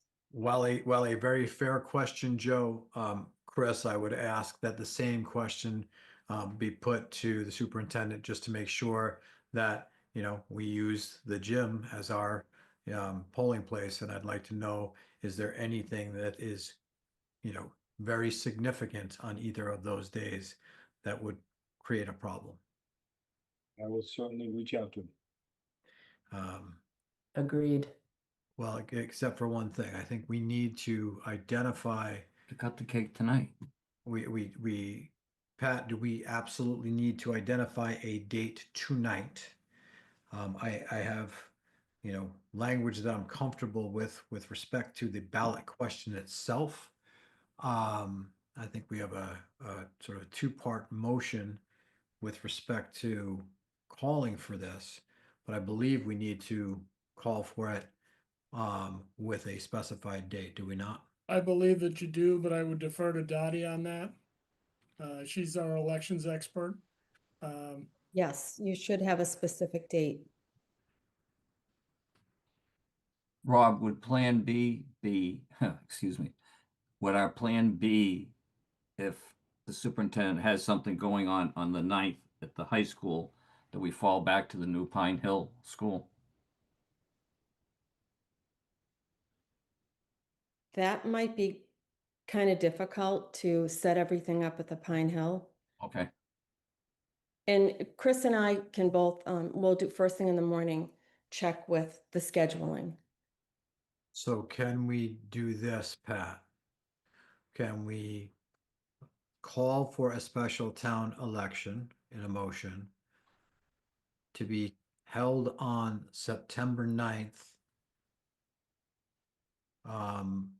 with an alternative date of September 10th, pending confirmation with the schools? I'm not sure you can do that contingent. I think you have to vote it on the date. Well, Pat, I think it would be okay as long as basically I need 35 days to receive. So I would think that you could do one motion for the 9th, and if the space is not available, then we hold the election on the 10th.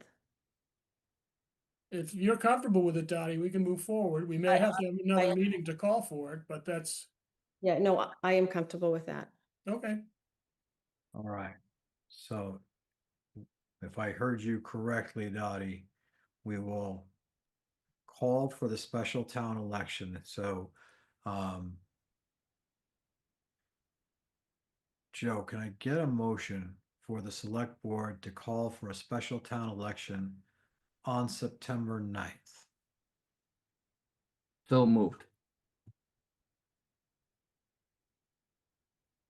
Point of Mary- order. Yes, sir. You have language in the packet that calls for the exact ballot question. Yes, So- I was gonna do that as a second motion. Thank you, thank you. Okay, I second the motion. Okay, so we have a motion and a second to call for a special town election on September 9th. Roll call. September 9th. September 9th. Thank you very much, Pat. So I will call for the roll call vote. Joe, Aye, Mary Ann, Aye. and I vote aye as well. And then Joe, if I could get a motion for the select board to vote to insert the following question on a 2025 special town election ballot for September 9th. Shall the town of Westwood be allowed to exempt from the provisions of Proposition 2.5, so-called, the amounts required to pay for the bonds issued in order to pay the costs of constructing, equipping, and furnishing a new fire station, including the payment of all costs incidental and related thereto? so moved. And seconded. Okay, roll call. Joe, Aye, Mary Ann, Aye. and I vote aye as well. Dottie, thank you very much. Well, Rob, if I may, do we need another motion to provide for the possible alternative date? Just to give us the flexibility? I would suggest that. Okay. Um, I'll Would make you a like to make motion. that motion? I'll make a motion for an alternative date for the select board to call for a special town election on September 10th if needed. I second that. Okay, roll call. Joe, Aye, Mary Ann, Aye. and I vote aye as well. Point of Pat, order. Yes, sir. what I goof I up. think you need to vote what the question would be on the alternative date as well. Okay, so I would move, can I get a motion to insert the following question on a 2025 special town election ballot to be held on September 10th? Shall the town of Westwood be allowed to exempt from the provisions of Proposition 2.5, so-called, the amounts required to pay for the bonds issued in order to pay the cost of constructing, equipping, and furnishing a new fire station, including the payment of all costs incidental and related thereto? So moved. Second. Roll call vote. Joe? I, Mary Ann? Aye. And I vote aye as well. Rob, I'd like to make one comment about your comment on the brush truck. Yes, sir. I can recall very vividly, not far from you, going down Lynn Terrace one afternoon, and we told the family we may need to draft out of your swimming pool because of the fire at Hale Reservation. So it's a very real thing, just like the horrible fire that took place in Walpole last night that the firefighters responded to. It does happen. We do need a brush truck. Yeah, that was exactly due to what I was talking about, the lightning strikes. Yep. Thank you, Joe. May I ask, Dottie, I just want to make sure we've met your needs as far as scheduling the election. The other thing that we just have to keep in mind is for the early voting in person, I'll have to have a meeting with the Board of Registrars, and then once they agree, they all agree, then I will have a meeting with the select board so that you can also approve early voting in person. Is there a lead time requirement for that, given our next meeting is October, is it, August 23rd? Third, yes. Just 18th. Yeah, August 18th. Okay, thank you. well, we should probably meet earlier than that if we could, have a special meeting maybe at 8 o'clock on one morning during the week. So as soon as we establish the date, I will send Tish some dates to forward to you, dates that I will need. Okay, thank you. Good What- question, Mary. If I may ask, thank you, Dottie. What do you think would be the earliest that we could meet with you on that issue? So if we have, I'm just looking at the calendar here. So we have the meeting, we have the election, let's say on the 9th. The last day we can have early voting in person is the 5th, and we really should meet at least 2 weeks before because we have to have it advertised and everything set up. Oh, so in that case, our meeting on August 18th really. So that is- would be fine. That would be fine. That would be fine. Very good. But if I could, I just wanted to raise, just in terms of giving folks notice, I understand it's the summer. Just wanted to raise that, but okay, I guess. I mean, we could do it if you're all available, we could do it the week before. And I think you're right, and we want to get the word out as early as possible and get some dates out there. Well, at this point, what we're waiting on is, confirmation from the school as to a preference on those days, and then your meeting with the board of registrars. So, that all should be able to happen in relatively short order. And if we need to have, a special meeting just to discuss that, we certainly can do that in very short order. Great, thank you. Okay. Thank you. All right. Moving on to new business.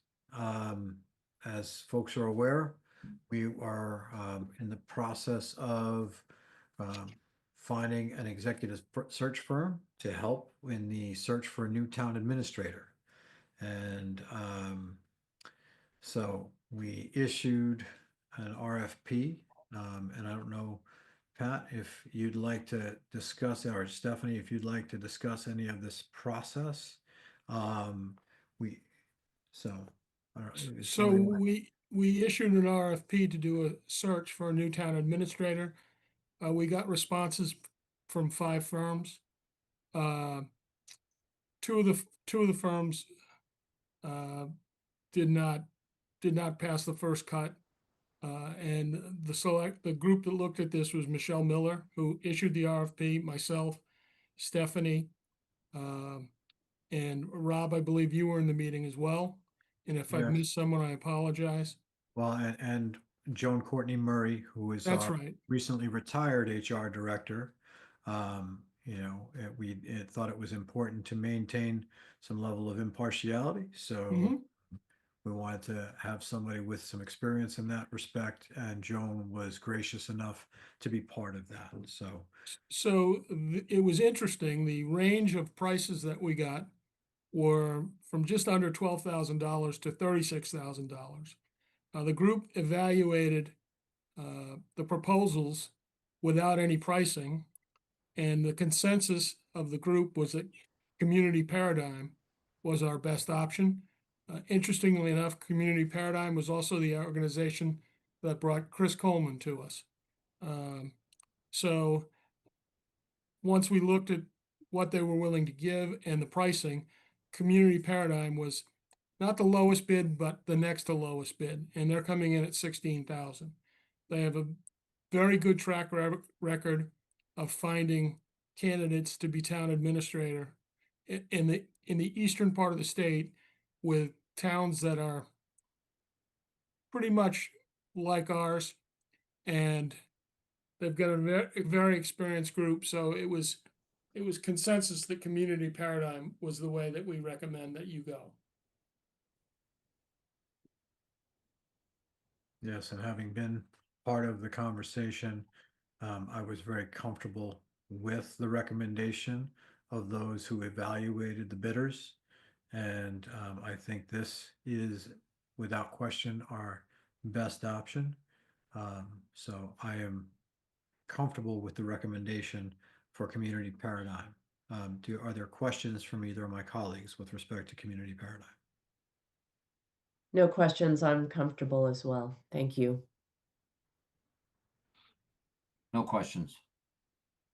Very good. All right, I would entertain a motion to approve Community Paradigm as the executive search firm to assist in the search for a new town administrator. So moved. Second. Okay, roll call. Joe?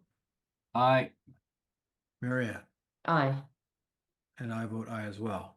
And may I also get a motion to approve a transfer of $16,000 from the fiscal year 26 Select Board Reserve account to fund the town administrator search. So moved. Second. Roll call. Joe? Aye. Marianne? Aye. And I vote aye as well. Now, also related to the search and the screening of candidates, at our last meeting, we talked about appointing a screening committee. And I asked that each of us put forward some names. We have a very, very strong list of names that have been put forward. Pat, did you have something to say? No, or is that somebody sneezing? Okay. Not me. So I would like to put forward the following 7 members and have them serve as the screening committee for town administrator candidates. We have the following: Patrick Ahern, Bill Bruce, who also is the chair of the FinCom, Dory Parmley, who is a member of the school committee, Ellen Larkin Rawlings, who is chair of the planning board, Phil Shapiro, who is a member of the Long Range Financial Planning Committee and a former selectman here in town. Obviously, Pat has his role as town council, but he also has served for 18 years as a member of the select board and served multiple times as chair, so has a very unique perspective. We also have Ford Spalding, who is a member of the Fox Hill Village community and a former selectman in Dover, and Jack Wigan, who has served in a variety of capacities in town. And so I think we have a really seasoned, balanced, thoughtful group of people here to help evaluate candidates. And so if there are no questions about any of those individuals, I would entertain a motion from the select board to appoint those individuals to the town administrator screening committee. I'll make a motion for the select board to appoint the following individuals to the town administrator's screening committee. Patrick Ahern, Bill Bruce, Dory Parmley, Ellen Larkin Rawlings, Phil Shapiro, Paul Ford Spalding, and Jack Wigan. I second that. Okay, roll call vote. Joe, Aye. Marianne, Aye. and I vote aye as well. Thank you in advance to all of those folks. And as I had mentioned previously, Joan Courtney Murray, who had helped with the evaluation of the search consultant bids, will also serve as an ex officio member, sort of helping coordinate all the schedules and with all of the members of the screening committee, the candidates themselves, and the search consultant. So thank you, Joan, for being so willing to step up. Joe, I feel for you. I'm seeing the agony that you're in. We're almost there, my friend. I could take some medicine, but I didn't want to doze off in the middle. Then Pat would make fun of me being old. But so as soon as this is done. Okay. We'll try to get through it to help you out there. The next item on our agenda as we move into old business is I've asked for an update with respect to our Washington Street, East Street, School Street intersection traffic signalization. So, Chris, I don't know. I don't think that I see Todd here joining us. Do you want to be able to provide us with an update or? Sure, I'll just follow up with what I said and just confirm with all of you, conversation I had, excuse me, earlier this morning. So my understanding is just to remind everyone, this is not a town project, so this is a project that needs to be approved and authorized by someone outside of the town. That has now been approved. The steel for the mast arm for the new traffic signal has been ordered. My understanding the order was on June 25th. However, there is a lead time for the steel. The steel lead time, we're being told, is between 20 and 22 weeks from the date of the order. Okay. So that means that we should be expecting an update with respect to the next step following the delivery of steel. And so I would say we put this on an agenda item, Tish, for our November meeting. That will be roughly 22 weeks.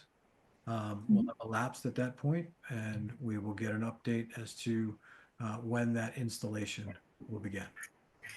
Mr. Chair, just to let you know, the person I spoke with indicated that within 6 to 8 weeks, they should have a more, I don't say accurate, but a better estimate of time. So within that 6 to 8 week time frame, communication with Mass Bay could provide a more detailed or more concrete update. Okay. Should we do this in September, Rob? If we have something to talk about in September, I'm happy to. No, I mean an update from them. That's what I'm saying.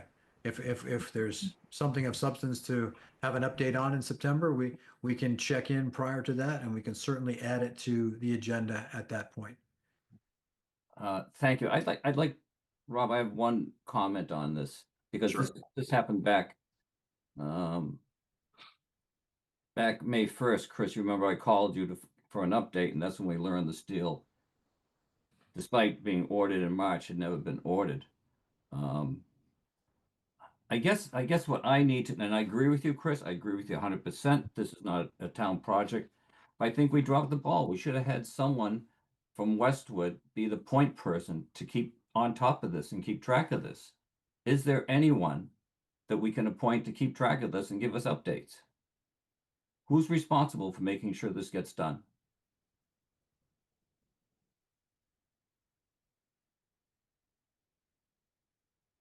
I don't know whose jurisdiction this would fall under. I would say, Chris, would it be Nora or Todd? I would think.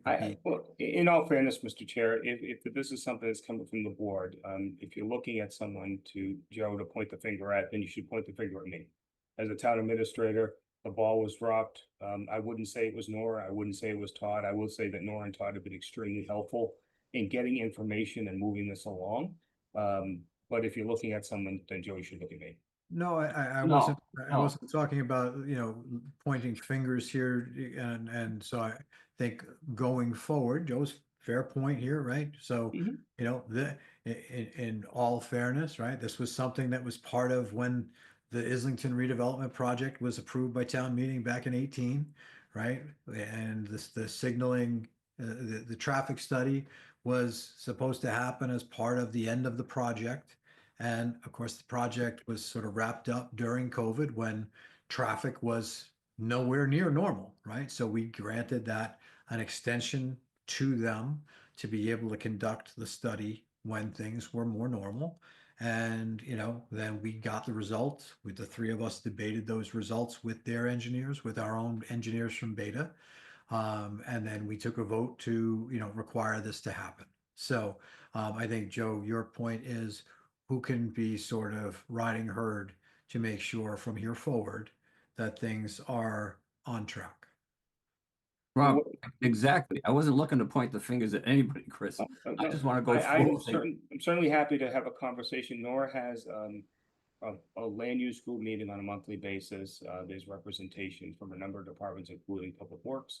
I can certainly have a conversation with Nora, making sure that this is on the agenda. She's been very good about having updates on this, where this is. So we can have more than one person who's mindful of No. the time and things like that. I disagree. We need one person. One person to take responsible, not a committee, not a couple of people. I'm asking. I got you, Joe. I got you.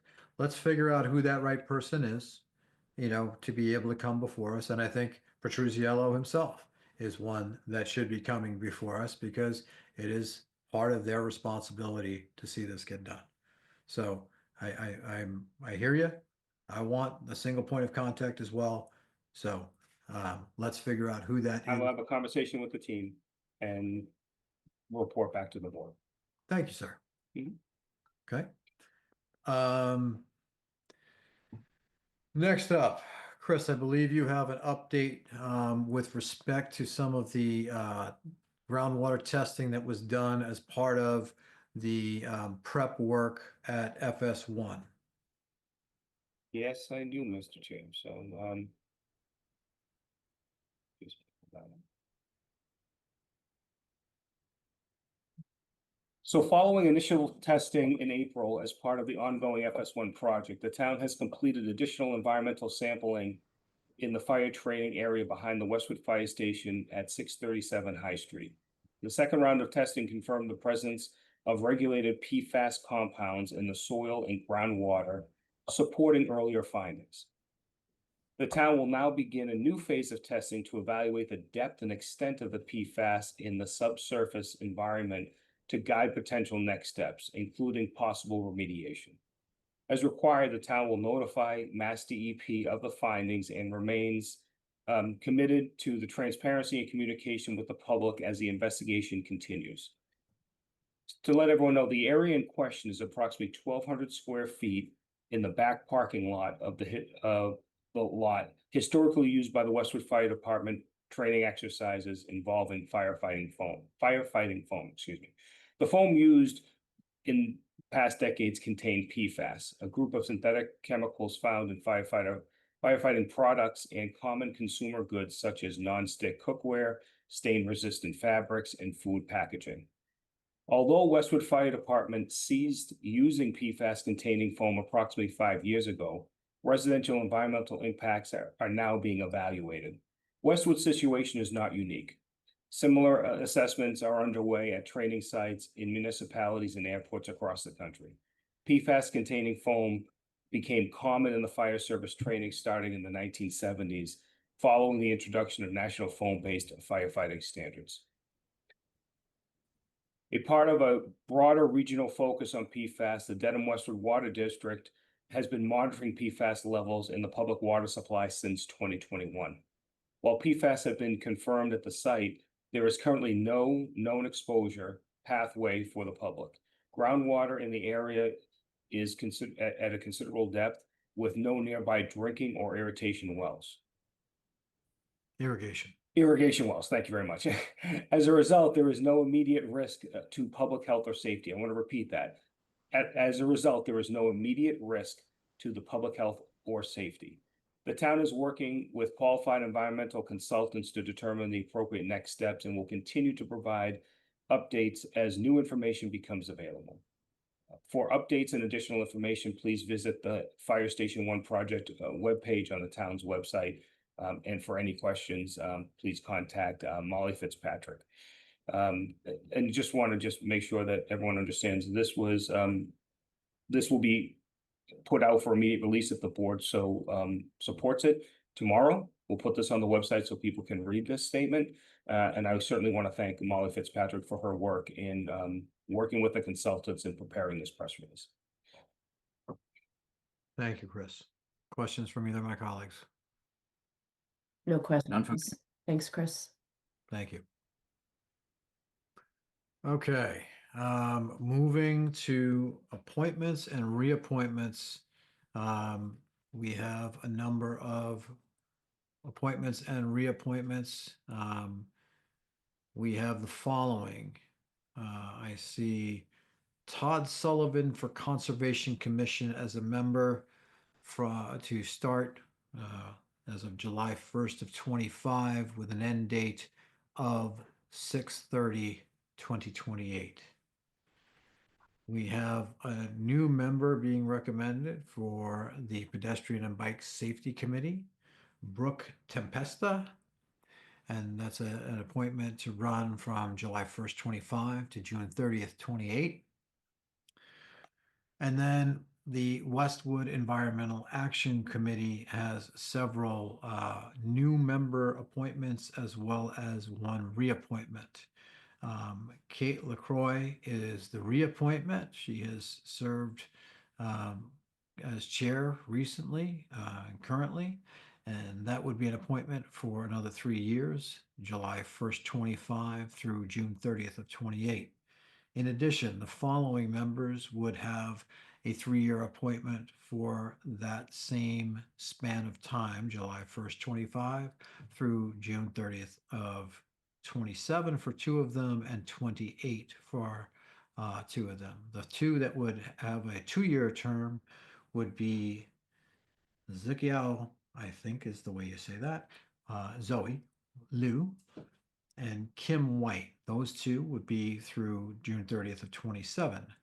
And then Christine McCarthy and Matt Eckerl would be through from July 1st this year through June 30th of 28. Do I hear any questions or concerns about any of these appointees? None. To the contrary, if I may, I just want to thank Todd and Kate for stepping up yet again in leadership roles. And I want to point out that as for Brooke, Zoe, Kim, Christine, and Matt, I believe this is their first entree into local government work. And I just want to say thank you for stepping up. I am so impressed with your backgrounds and the talent that you're bringing to the town. Thank you, Mary Ann. Okay. Can I get an motion to approve the slate of appointees as presented? So moved. And seconded. All right, roll call vote. Joe, Aye. Mary Ann, Aye. and I vote aye as well. And kudos to that committee for their hard work on the recycling bins this past spring. They did a great job. I'm going to try and make their meeting next Thursday, and I will deliver that message personally from you, Joe. Thanks, Rob. You got it. Speaking of, let's talk about, is there any update that either of you would like to give with respect to your various board liaisons? Not tonight for me. Joe, we're going to give you After 14 Saturdays of rain, and now the weather's finally nice. Once I get over this next hump, I hope to have an update, Rob. Excellent, excellent. And, you know, as I said, I will try and get to WEAC's meeting next week and meet some of the new folks and be able to give you an update at our next meeting. And Marion's right. There's a lot of talent on those new members. Yes. Yes. Did each of you have an opportunity to read the meeting minutes from our June 9th meeting? Yes, Any changes requested? no, Would entertain a motion. I'll make a motion. We accept the minutes as recorded June 9th, 2025, the Westwood Select Board. I second that. Okay. Roll call vote. Joe, Aye. Marianne, Aye. and I vote aye as well. Now, before I call for a motion to adjourn, this is, Chris, your very last Westwood Select Board meeting. And I would like to publicly acknowledge and thank you for, some really excellent work over some really trying times. You were no sooner here than we got hit with a pandemic and there was no playbook. And I watched you adapt, improvise, overcome, lead. And so there was a great deal of challenge that you were able to overcome, and you did so with tremendous grace. And furthermore, you've attracted some tremendous talent, and we are very, very fortunate to have some of the people that you have brought to us in your time as our town administrator. And so I can't thank you enough, and I wish you well. Thank you, Rob. And just to say again, this is 100% a team effort. So I am very appreciative of the team for their support, their leadership, their guidance. And when I say team, I include the select board members, both current and past. So thank you all. It has been a real pleasure, and it is definitely bittersweet. I have to add to that, Rob, if you'll indulge me, Please, if please I do. may. Chris, I also want to thank you. I want to echo everything that Rob just said, and I want to reiterate how committed you have been to the job. And I think it's probably hard for most folks to know the extent of that, like we do, because they're not on the phone with you at 7 a.m. or 10 p.m. At night, or on the weekends and holidays when we're taking care of business. But you have just been eminently available and always committed, and maintained a sense of humor. Even during tough times, which was always very much appreciated. I thank you for your service to our town. I will miss you greatly. I know we're not saying goodbye yet, but this is our last meeting, and I wish you well in your next position, and in the better situation for your family. Thank you very much. I really appreciate the kind words. Thank you. And to follow up on Mary Ann's eloquent remark about humor, Chris, I know it took a full year of me being the chair meeting with you regularly, but you finally got the hang of my bizarre sense of humor. And I'm gonna miss torturing you with some of my humor. But Joe, I'm gonna put that on future resumes under experience. Put it down twice, you deserve it. Thank Been such a straight face so many times. No, you did a great job. Thanks. Thanks very much. Thank you. All right. Well, Chris, I don't know, as Mary Ann talked about some of the crazy hours, you and I would speak at all hours of the morning, sometimes more frequently in the 5 to 7 range. And then maybe that was when you moved over to talk to these guys. So, I appreciate you. I wish you well. And I know you're going to serve the Milford community. Milton? Yes. Okay. Really well down in Delaware. So good luck with the move, and we will see you certainly before you go. Thank you very much. Really, truly appreciate it. And thank you again for the opportunity. And it's been a true pleasure. Likewise. As mentioned, much earlier, our next meeting is Monday, August 18th at 6 p.m. via Zoom. And so with that, I would entertain a motion to adjourn. I'd be happy to make that motion, Rob, once I announce that, thanks to Todd Corchin, we do have a yard waste pickup July 21st to the 25th that week. I just want to remind folks, and Todd did an outstanding job on that. And with that in mind, I make a motion, we adjourn. I second that. Roll call vote. Joe, Aye. Marianne, Aye.